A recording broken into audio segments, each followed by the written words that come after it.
La Regione Veneto è pronta ad affrontare la seconda fase della crisi epidemiologica da Covid-19. Per combattere al meglio la sfida autunnale contro l'infezione da SARS-CoV-2, la Regione Veneto ha implementato le strutture sanitarie riservate alla cura e alla gestione dei pazienti Covid-19.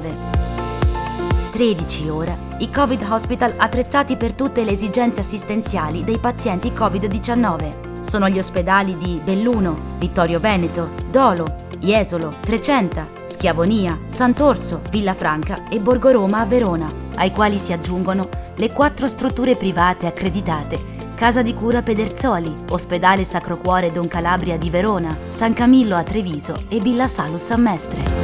Il 22 ottobre è stato ulteriormente incrementato il numero dei posti letto di area non critica dedicati a Covid, arrivando a prevedere l'utilizzo di 6.000 letti nella fase di emergenza acuta e fino a 1.000 posti letto di terapia intensiva.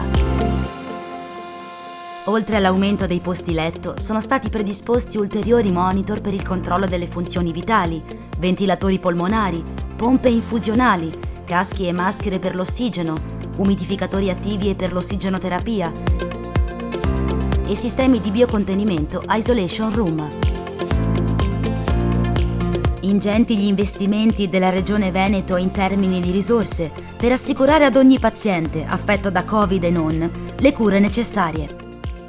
Per questo, a supporto dei 13 Covid Hospital, è stata instaurata una rete di strutture sanitarie in grado di garantire l'assistenza ospedaliera di cui i malati hanno bisogno.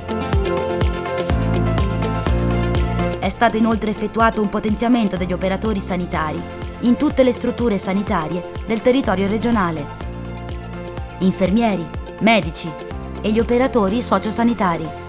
Nei magazzini della Regione Veneto sono state acquistate attrezzature di protezione indispensabili per le attività ordinarie ospedaliere: calzari, camici, cuffie, gel igienizzante, mascherine, occhiali e visiere, tute protettive.